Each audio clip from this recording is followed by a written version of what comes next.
If you became an attending in your mid-30s or later after a fellowship, you've probably read some version of generic financial advice that assumes you started investing at 25.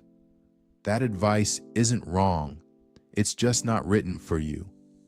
Here's the thing, most of that advice misses. The tax code actually has tools built specifically for high earners who are starting their serious saving years later than most people. They're not loopholes. They're catch-up provisions, written into the law on purpose.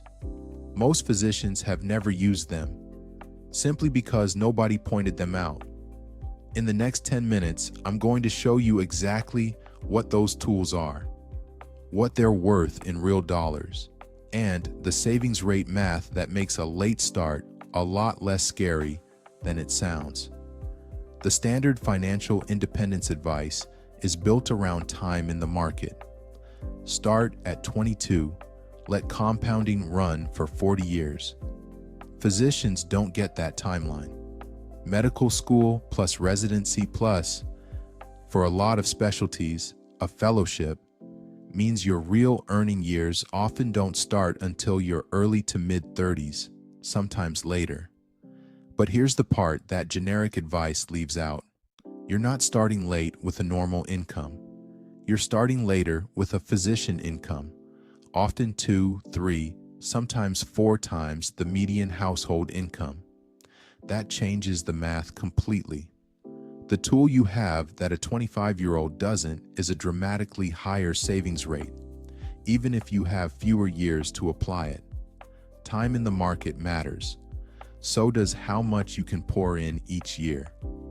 For a physician, the second lever is enormous, and it's the one most start early advice doesn't account for at all. Once you turn 50, the tax code hands you bigger contribution limits specifically to make up for lost time. Here's what's actually available in 2026: 401k or 403b. The standard employee contribution limit is $24,500. At 50 or older, you can add a catch-up contribution of $8,000, bringing your total to $32,500. If your prior year wages from that employer exceeded the IRS threshold, that catch-up may need to be made as a Roth catch-up contribution in 2026. And there's an extra tier. If you're 60, 61, 62, or 63, that catch-up jumps to $11,250 instead of $8,000, pushing your total employee contribution to $35,750 in those 4 years specifically. That's a deliberate window the law gives you right before typical retirement age. IRA. The standard limit is $7,500. At 50 or older, add a $1,100 catch-up for $8,600 total. If you're doing the backdoor Roth strategy from an earlier video, this catch-up amount applies there too. HSA. If you have a high deductible health plan, self-only coverage is $4,400. Family coverage is $8,750. At 55 or older, you can add a $1,000 catch-up. If you're married and both 55 plus, each spouse, if you've maxed your regular 401k contribution and you want to put away even more, there's a strategy worth checking on. The Mega Backdoor Roth. Here's how it works. The standard $24,500 employee deferral counts toward a separate, much higher combined plan limit. For 2026, $72,000. That includes employee contributions, employer contributions, and after-tax contributions. Catch-up contributions are separate from that combined limit. If your specific 401k plan allows after-tax contributions on top of your regular deferral, and allows in-plan Roth conversions or in-service withdrawals, you may be able to contribute additional after-tax dollars up to the remaining space under that $72,000 combined limit. Then convert those dollars to Roth, getting tax-free growth on money well beyond the normal Roth and 401k limits. The catch: this only works if your specific employer's plan document allows both after-tax contributions and a conversion mechanism. A lot of plans don't. This is a 5-minute call to your plan administrator, or a look at your summary plan description, not something to assume you have access to.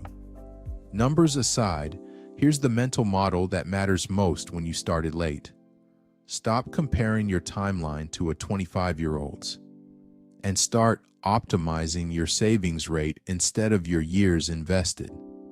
A useful way to think about it: every catch-up dollar you contribute in your peak earning decade is doing the job that a much smaller contribution would have done if you'd started at 25. But it's still doing real work, especially with 15 to 25 years left until any reasonable retirement age. A late start with a high savings rate still compounds meaningfully. It's not the same as starting early, but it's far from hopeless, and the catch-up provisions exist specifically because lawmakers recognize this pattern. The practical move: figure out your available room across 401k, IRA, and HSA using the numbers from Section 2. Then use that number as a planning target if your cash flow and broader financial picture support it, rather than treating retirement saving as whatever happens to be left over after lifestyle spending.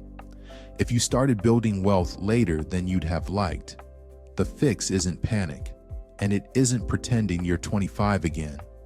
It's using the catch-up tools that exist specifically for your situation and treating your savings rate, not your starting age, as the lever you actually control.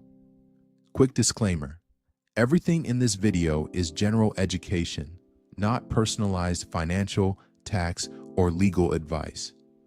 Whether the Mega Backdoor Roth is available to you depends entirely on your specific plan documents, and your real numbers depend on your income, expenses, and timeline. That's worth a conversation with a fee-only financial advisor or CPA. If this gave you a clearer next step, subscribe. I post videos like this every week for physicians building wealth on a real-world timeline, not a textbook one. And if you haven't seen it, check out the Backdoor Roth IRA video. It pairs directly with the catch-up contributions covered here. See you next week.